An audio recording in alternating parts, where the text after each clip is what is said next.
kita buka dulu Alkitab kita di dalam kitab Injil Markus pasal yang ke-10 ayat yang ke-35. Kita akan baca sampai ayat yang ke-45, saudara. Ya, hari ini saya akan bicara mengenai ketika engkau tidak dianggap. Khususnya dalam konteks family mungkin, ya, dalam konteks keluarga. Dan bisa terjadi juga dalam seluruh konteks dalam kehidupan kita, apapun juga, saudara. Ya, boleh mungkin di kantor, ya, mungkin di manapun, di keluarga besar mungkin, ya. Mungkin juga kadang Tuhan izinkan, mungkin kita mengalami perasaan-perasaan negatif semacam itu, mungkin juga di gereja, bisakah? Bisa. Ya, tapi mari kita lihat dulu firman Tuhan. Ya, di dalam Injil Markus pasal yang ke-10 ayat yang ke-35. Oke, lalu Yakobus dan Yohanes anak-anak Zebedeus mendekati Yesus dan berkata kepadanya, "Guru, kami ingin Engkau melakukan apapun yang kami minta dari Engkau." Wow, luar biasa saudara. Itu ada saya nggak tahu ini terjemahan, di Alkitab saya terjemahan yang kedua, yang terbaru, itu ada tanda seru. Berarti itu apa? Kalimat apa saudara kalau ada tanda seru? Iya, perintah, betul ya? Wah ini luar biasa ini saudara ya. Dua murid ini luar biasa, berani untuk memerintah gurunya. Berani untuk memerintah Tuhan Yesus dan mereka nggak tahu apa yang mereka minta itu loh. Jawabnya kepada mereka, "Apa yang kamu kehendaki ku perbuat bagimu?" Lalu kata mereka, "Perkenankanlah kami duduk dalam kemuliaan-Mu kelak, yang seorang di sebelah kananmu dan yang seorang lagi di sebelah kirimu." Namun kata Yesus kepada mereka, "Kamu tidak tahu apa yang kamu minta. Dapatkah kamu meminum cawan yang kuminum atau dibaptis dengan baptisan yang kuterima?" Jawab mereka, "Kami dapat." Yesus berkata kepada mereka, "Memang kamu akan meminum cawan yang harus kuminum dan akan dibaptis dengan baptisan yang harus kuterima. Namun hal duduk di sebelah kananku atau di sebelah kiriku, aku tidak berhak memberikannya. Tempat itu untuk orang-orang yang telah ditentukan." 41, mendengar hal itu ke-10 murid lain menjadi marah kepada Yakobus dan Yohanes. Lalu Yesus memanggil mereka dan berkata, "Kamu tahu bahwa mereka yang dianggap sebagai pemerintah bangsa-bangsa bertindak sebagai tuan atas rakyatnya dan para pembesarnya bertindak sewenang-wenang atas mereka. Tidakkah demikian di antara kamu? Siapa saja yang ingin menjadi besar di antara kamu, hendaklah ia menjadi pelayanmu. Siapa saja yang ingin menjadi pertama di antara kamu, hendaklah ia menjadi hamba untuk semuanya.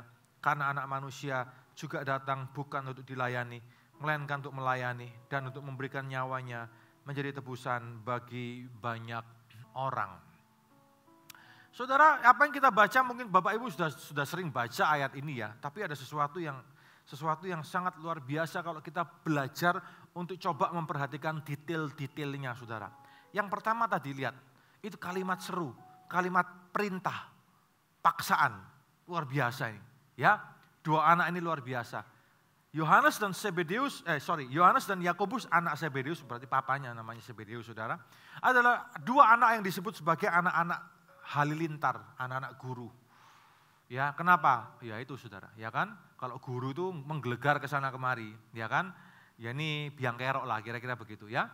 Di dalam apa namanya perkumpulan ini saudara, ya murid Yesus ini, dua orang ini adik kakak ini biang kerok memang, ya.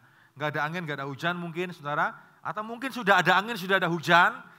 Tiba-tiba mereka datang kepada Tuhan Yesus dan berkata, "Guru, kami mau minta, ya Engkau lakukan apapun yang kami minta dari Engkau." Waduh, saudara, dipaksa, ya kan? Pokoknya apa yang kami minta harus tergenapi. Model-model begini ini selalu ada di keluarga kita biasanya, betul nggak saudara? Ya kan, kalau kita ngomong konteks keluarga, ya mungkin bisa keluarga inti atau mungkin bisa keluarga besar ya, saudara ya. Entah dari pihak suami atau pihak istri ya, saudara. Model-model begini selalu ada di keluarga kita, ya. Yang sakarape dhewe, ya kan? Suka maksa, saudara, ya kan? Pokoknya keinginannya harus tergenapi, harus terjadi. Keluarga itu macam-macam sifatnya. Ada yang sindromnya kayak sindrom Yohanes dan Yakobus seperti ini, ya kan? Ada yang begitu. Nah, saudara bagaimana? Kalau kita ketemu atau kita punya satu anggota keluarga Entah itu ipar, entah itu kakak, entah itu adik, entah itu siapapun juga. Oke? Ya, yang tabiatnya ini seperti tabiatnya Yohanes dan Yakobus. Ini bukan masalah gender ya, bukan masalah pria atau wanita, bukan. Semua orang bisa saja mengalami begitu ya. Ya, ada yang mengalami begini, ada yang mungkin sifatnya begini. Ya, mereka itu meminta sesuatu yang bukan haknya. Betul, Saudara? Ya, bukan hak mereka untuk mereka minta ada di sebelah kanan dan kiri Yesus. Bukan hak mereka. Lah itu loh yang berhak memberikan adalah Bapa kepada mereka yang memang dikehendakinya, betul? Emangnya mereka sadar apa yang akan mereka terima? Bahwa setiap permintaan itu selalu ada, tahu nggak Bapak Ibu? Ya setiap permintaan tuh biasanya selalu ada konsekuensi atau harga yang harus dibayar untuk permintaan itu. Halo? Betul ya? Bapak Ibu kalau misalnya, ya kan, contoh nih ya yang mungkin masih kuliah, contohnya ya, engkau pingin cum laude, pingin nanti waktu wisuda, someday waktu wisuda nanti namamu dipanggil, lalu kemudian dapat summa cum laude begitu ya, dan dikasih toga, bukan ya semua pakai toga tentunya ya kan, dikasih toganya bukan 1, 3 tingkat mungkin Saudara ya kan, mahkotanya 3 tingkat, lalu mungkin Saudara akan disuruh ngomong begitu ya di depan orang begitu ya, diberikan sebuah penghargaan. Ya, ada mungkin yang pingin seperti itu. Nah, untuk seperti itu, pinginnya begitu, mintanya begitu, ada harga yang harus dibayar. Betul nggak? Ya, harga yang harus dibayar apa? Iya, belajarnya mungkin harus extra over daripada yang lain-lain. Betul? Ya kan? Apapun juga, Bapak Ibu kalau punya permintaan dalam hal yang lain juga, apapun itu selalu ada harga yang harus dibayar untuk mengikuti permintaan itu, betul? Ya, sama. Kalau mereka berani minta, tempatkan kami di sebelah kanan dan kirimu, mereka tidak tahu. Sadarkah Yohanes dan Yakobus ini tentang harga yang harus mereka bayar untuk permintaan itu? Dan Tuhan ngomong, Saudara, memang kamu tahu, kamu akan minum cawan, sanggupkah kamu minum cawan yang aku minum? Artinya apa? Dengan meminta kamu ada di sebelah kanan dan kiriku, itu berarti kamu meminta disalib sama seperti aku. Kira-kira begitu loh Saudara. Ya kan? Sanggup enggak mereka disalib? Sanggup enggak mereka disalib di sebelah kanan dan kiri Yesus? Sanggup enggak orang tua mereka, Zebedeus dan mamanya ini, dan istrinya ini? Ya kan? Sanggupkah orang tua mereka melihat anak mereka, 2 anak laki-laki mereka disalib di sebelah kanan dan kiri Yesus, tapi sebelumnya harus mengalami seperti Yesus dulu. Ya, dipukuli, diludahi, dicambuki dan hampir mati enggak karuan begitu. Sanggupkah mama papa mereka melihat mereka dihabisi seperti itu dan tergantung di atas kayu salib sama seperti Kristus, sama seperti Yesus? Sanggup enggak? Enggak mikir. Kita ini kalau minta sesuatu sama Tuhan itu coba mikir dulu. Amin Bapak Ibu ya. Ini pelajaran yang bisa kita tarik dari ini. Kalau kita minta sesuatu kepada Tuhan, coba kita pikir. Coba kita renungkan, coba kita pertimbangkan. Kira-kira nih aku nih bisa enggak ya, sanggup enggak ya? Ya, kadang-kala kita meminta sesuatu yang sesuatu yang terlalu, keterlaluan kadang Saudara. Itu di luar kapasitas kita mungkin hari itu. Enggak salah loh punya mimpi, enggak salah loh Bapak Ibu ya. Enggak salah punya permintaan. Enggak salah kita berdoa minta sesuatu dan enggak salah, semua itu oke, baik. Ya, kadang permintaan kita lebih, enggak apa-apa Saudara, semua itu oke. Tapi coba kita satu sisi yang lain coba kita pikirkan baik-baik bahwa untuk setiap permintaan apapun juga itu ada konsekuensi. Ada konsekuensi. Ya, ada konsekuensi. Ibu-ibu berdoa, Tuhan berkati suamiku supaya berkembang pekerjaan semuanya, ya, diberkati bla bla bla. Saudara, apakah itu doa yang baik? Harus begitu ya. Itu doa yang baik.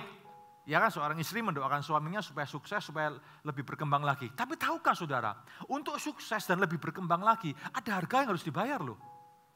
Mungkin pulangnya lebih malam dari biasanya. Halo? Mungkin tanggal merah, enggak bisa pergi sama keluarga. Dia harus pergi ke tempat lain, kota lain mungkin untuk urusan kerja. Ada harga yang harus dibayar loh. Halo?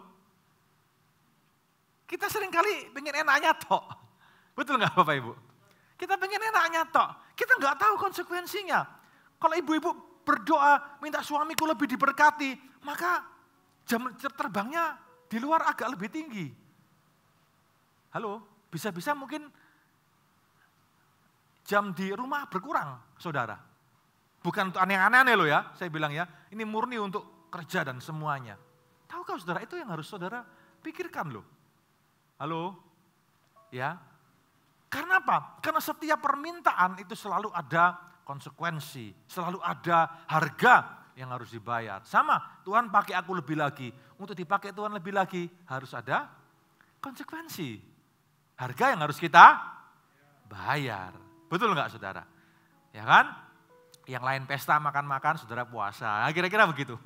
Ya kan? Nah, lihat saudara. Ya, nah mereka mikir enggak sih? Kalau apakah mereka sanggup tuh disalib di sebelah kanan kiri Yesus? Maka dari itu yang disalib kanan kiri Yesus bukan mereka kan saudara. Ya, yang disalib adalah dua penjahat itu kan, yang sudah dibuang oleh keluarga mereka. Yang keluarga dari dua penjahat ini nggak mau tahu lagi tentang mereka sudah dibuang dan tidak dianggap lagi sebagai anak. Mereka nobody, mereka bukan siapa-siapa. Karena kalau mereka masih siapa-siapa, masih milik siapa-siapa, nggak akan tahan saudara. Nah mereka minta itu. Ada orang-orang seperti ini. Ya, meminta sesuatu yang bukan haknya. Ada nggak anggota keluarga yang seperti ini? Ada.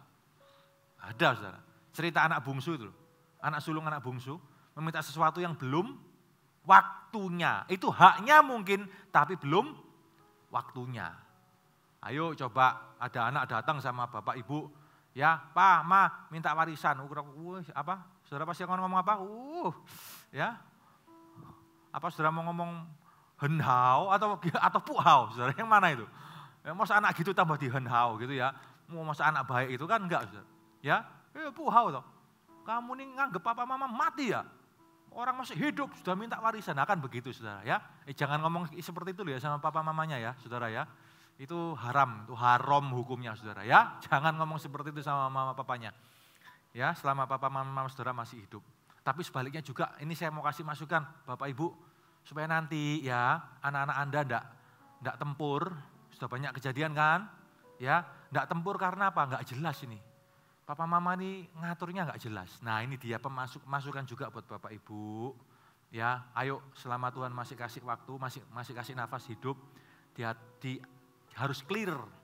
Mana bagian anak pertama, mana bagian anak kedua, mana bagian anak ketiga. Halo, saudara?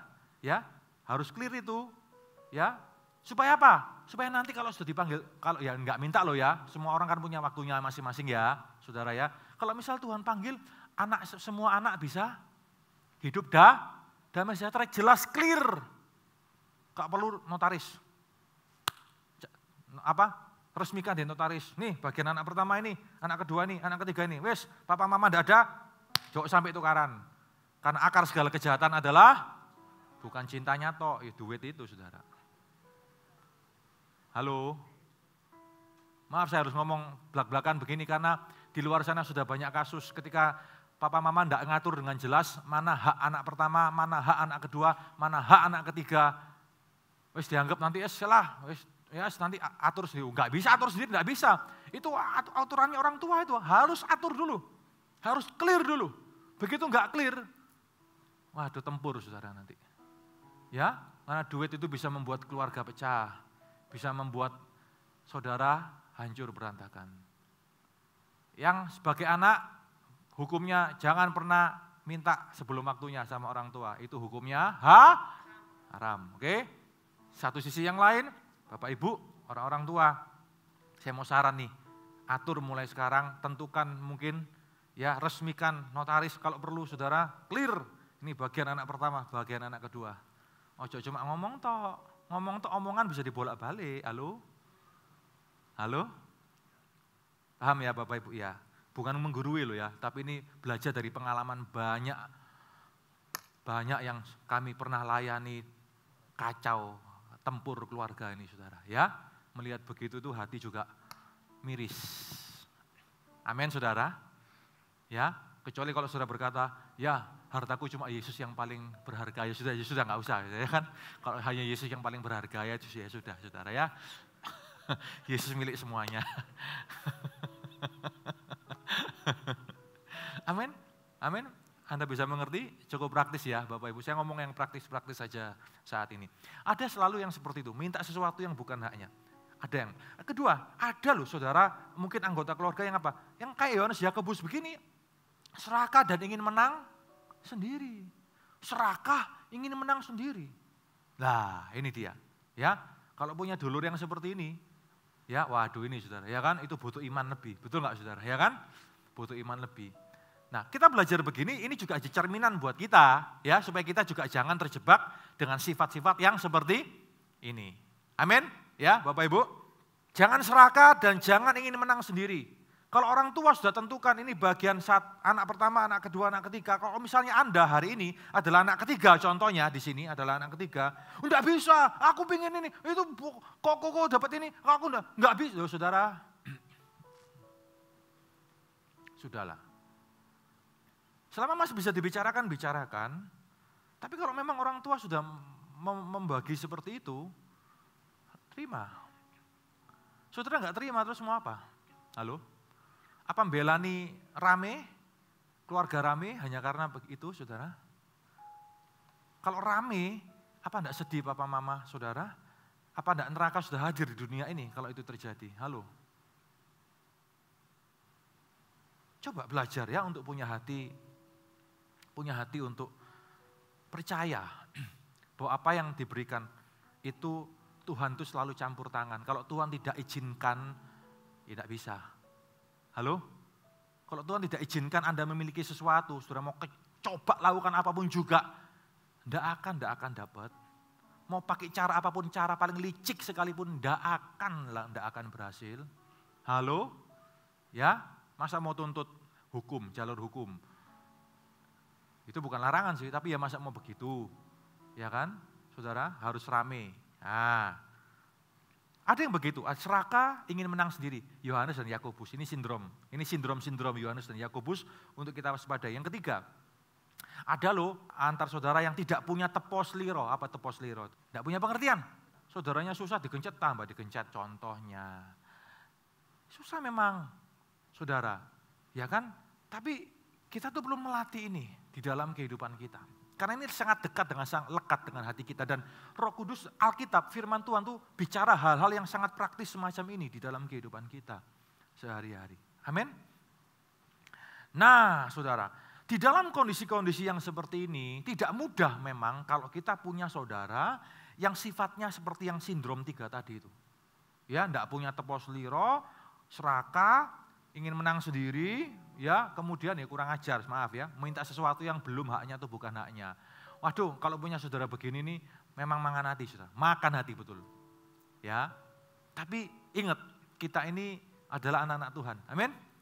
Di dalam hubungan keluarga itu kita harus berdiri di dalam terang ajaran-ajaran Kristus. Ini harus jadi berbeda dong, kita harus berbeda, harus jadi berbeda. Ya, sekalipun mungkin kita kadangkala mungkin kita yang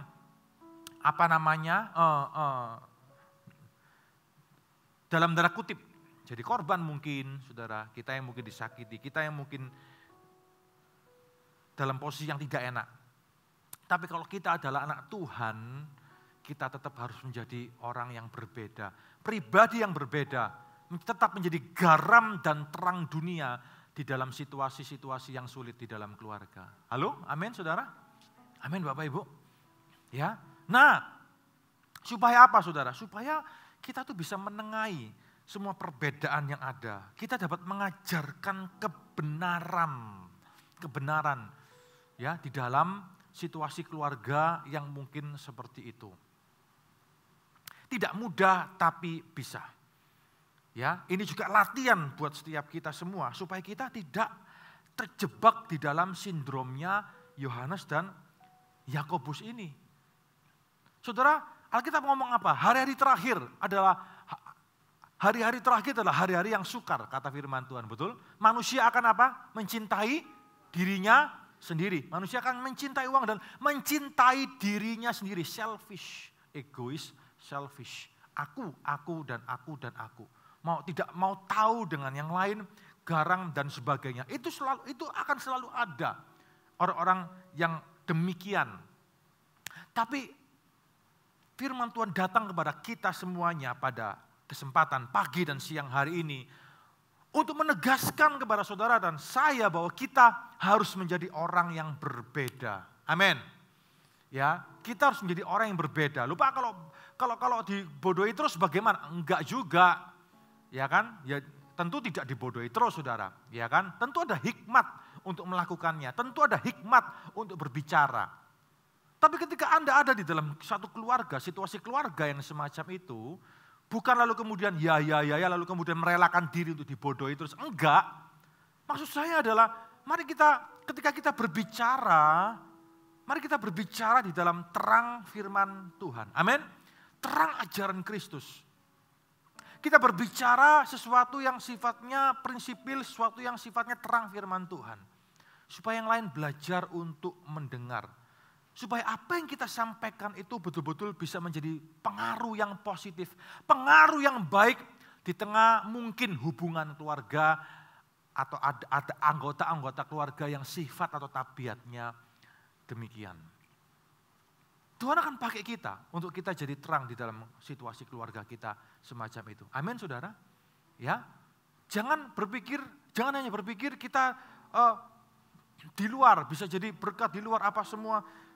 Saudara, banyak orang yang bisa bersinar di luar, tapi di dalam situasi keluarga sendiri tidak bisa, saudara.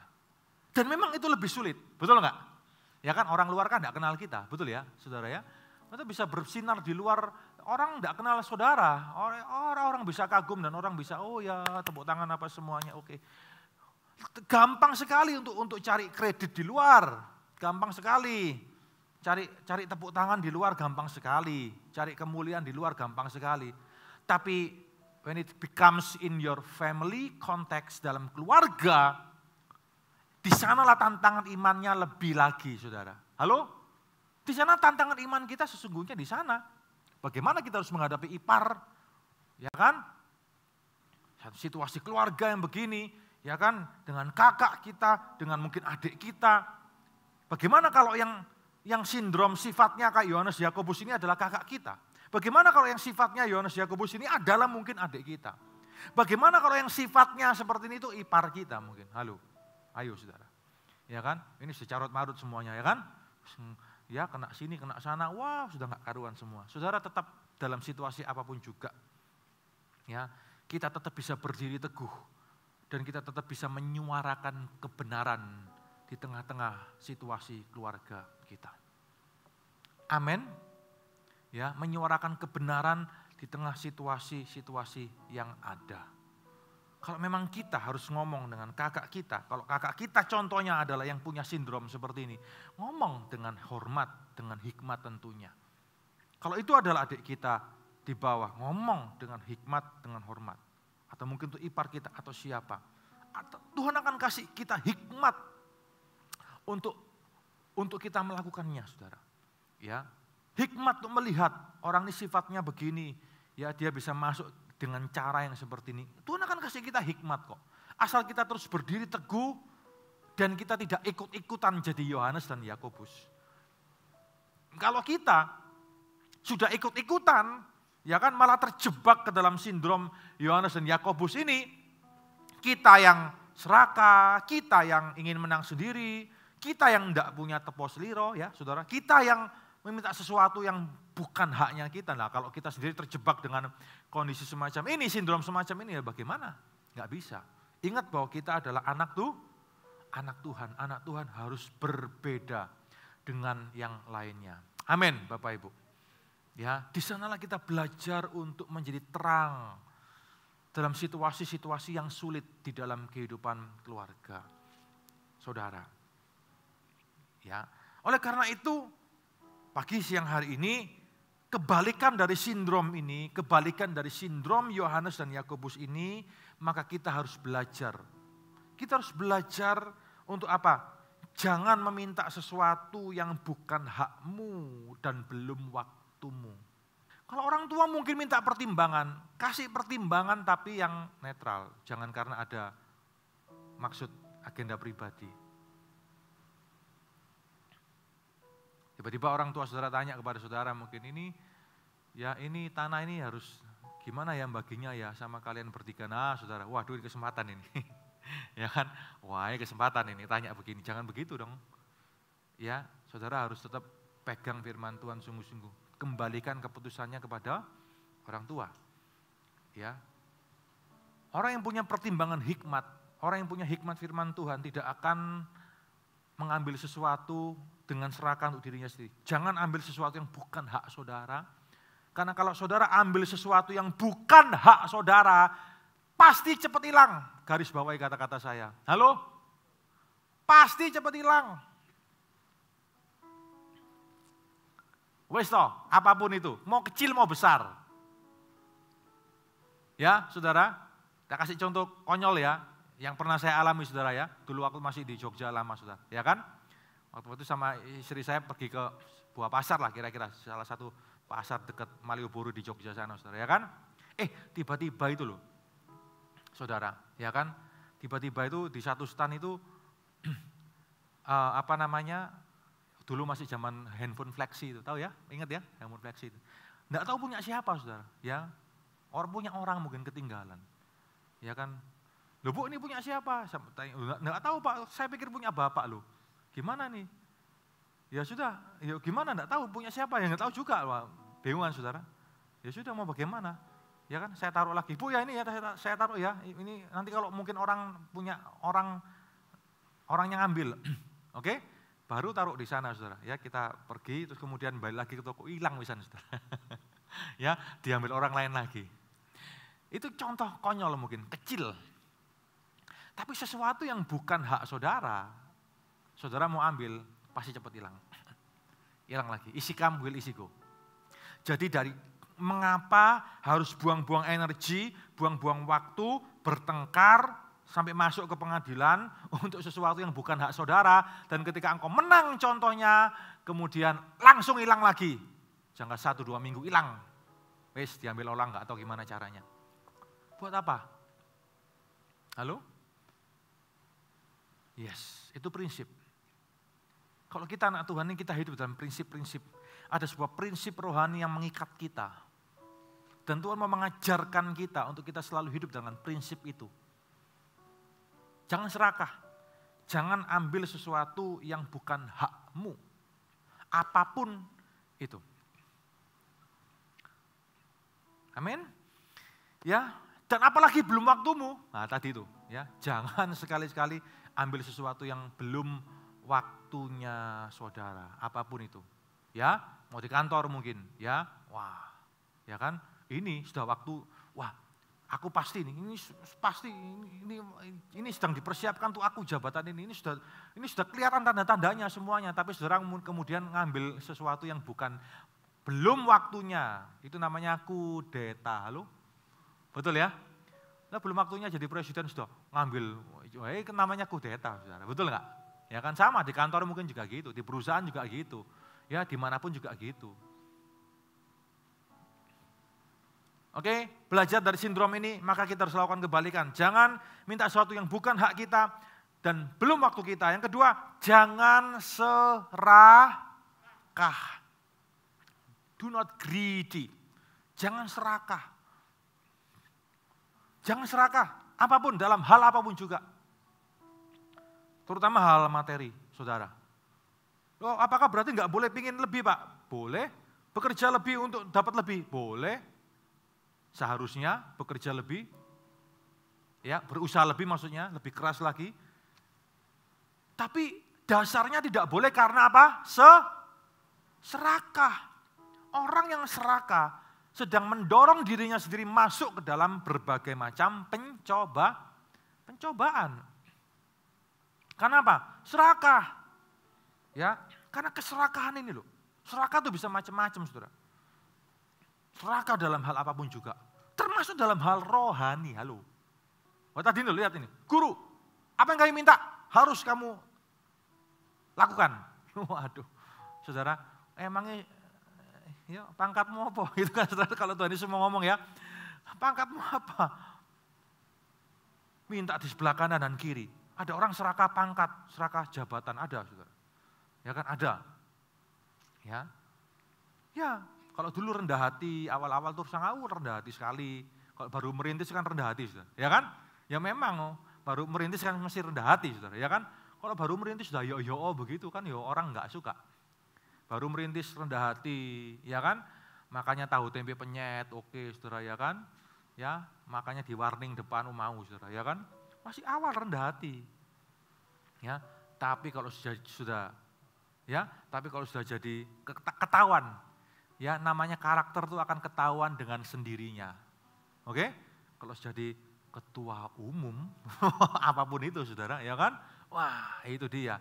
Makan warning, eksim, gatel-gatel kumat semua, saudara. Gak level bisa. Ya, kalau jadi ketua umum, saudara, waduh, ya kan? Nah ini dia, ya kan? Itu dia. Kalau dulu masih merintis, ya kan? Pakai jasnya mungkin mereknya Soro, kalau sudah ketua umum Zara, saudara, ya kan? Bukan Soro lah kita bisa, bukan berarti tidak boleh beli Zara loh, enggak loh, ya ini cuma ngomong aja ya, it's okay ya kalau bisa enggak apa-apa, ini kalau enggak bisa jangan dipaksa, gitu aja beres, ya, gitu loh. Kalau jadi ketum kan gatel-gatel kalau makan di depan, ya kan, makan pagi Shangri-La, makan siang di Sheraton, makan malam di Marriott, kan itu, kalau sudah seperti itu susah, saudara ya, itu sudah susah kalau seperti itu. Jangan serakah, oke? Dan ingin menang sendiri, jangan ingin menang sendiri. Oh, ngomong gini enggak apa-apa loh ya makan di Marriott, enggak apa-apa loh, saudara, saya juga pernah kok ya. Enggak apa-apa loh ya makan di hotel-hotel, enggak apa-apa, yang saya juga pernah kok. Ya. Tapi di sana bisa, dimanapun kita harus bisa, gitu loh kira-kira ya, saudara ya. Nah, jangan ingin menang sendiri. Nah ini kalau saudara hubungan saudara itu bisa hancur kalau semuanya ingin menang sendiri. Ya kan, enggak terimaan menang sendiri, ya sudah, saudara. Ya kan, akhirnya dimusuhi sama saudara yang lain. Ya enggak salah, kenapa ya? Karena sifatnya suka menang, ingin menang sendiri. Ya, di kerjaan ya begitu, di pelayanan yang begitu, semuanya begitu ya. Kalau kemudian dimusuhi sama semua orang, ya enggak salah semua orang itu, karena memang orang itu ingin menang sendiri. Enggak bisa, kita harus paham. Kita enggak boleh punya sifat sindrom Yohanes Yakobus nih. Yang ketiga, ya, punyailah pengertian, teposlero tadi ya, dengan saudara-saudaramu yang lain. Punya pengertian tapi juga hikmat. Ya, hikmat untuk melakukannya. Ya, hikmat untuk berkata-kata kepada saudaramu dalam konteks-konteks keluarga yang sedang saudara hadapi satu dengan yang lainnya. Amin, Bapak Ibu. Ya, mari kita belajar. Ya, mari kita belajar ketika mungkin kita tidak dianggap oleh saudara kita mungkin yang punya sindrom Yohanes dan Yakobus ini. Mari kita belajar untuk terus pegang firman Tuhan, ya, untuk kita terus berkata-kata, bersikap seperti apa yang firman Tuhan katakan. Supaya apa, saudara? Supaya pada akhirnya saudara-saudara kita, keluarga kita, semuanya boleh melihat terang Kristus di dalam kehidupan kita. Amin. Ini virtue, ini sikap, ini karakter. Yang begini-begini ini mungkin tidak banyak dikhotbahkan, saudara, tapi tidak mungkin, ini mungkin tidak dihargai di luar sana sebagai sebuah pencapaian. Jangan cuma buta pencapaian, tapi sifat dan karakter semacam ini, ini membuktikan who are you, the true you. Amin. The true you. Orang itu akan kelihatan. Sifat karakter aslinya tuh bagaimana, siapa orang itu, the true you. Lewat yang begini, situasi-situasi yang tidak mudah, begini-begini. Amin, saudara? Ya, akan kelihatan. Akan kelihatan, ini bukan masalah performance, ini bukan masalah, wah, ya jadi ini, jadi itu, jadi punya pangkat jabatan ini, bukan performance di luar, bukan ini apa yang bisa kita performance, no. Tapi ini situasi karakter pribadi, itu akan membuktikan banyak hal dalam hidupmu. Itu akan membuktikan orang-orang yang genuine akan Tuhan banyak bukakan pintu-pintu kepercayaan demi kepercayaan yang lainnya. Amin, saudara? Amin. Mungkin saudara biasa, ya, mungkin jabatan saudara biasa, Tapi kepercayaan saudara besar. Saudara dipercaya besar, padahal jabatanmu mungkin gak seberapa di kantor. Tapi kepercayaan kepadamu besar, ngalang-ngalai yang jabatannya lebih tinggi dari saudara. Yang lain heran, kok kenapa? Because the true you, siapa engkau sebenarnya, itu yang kelihatan. Mari kita jadi anak Tuhan yang sejati, yang mempraktekkan firman Tuhan dimanapun kita berada, di dalam keluarga, di luar keluarga. Amin saudara.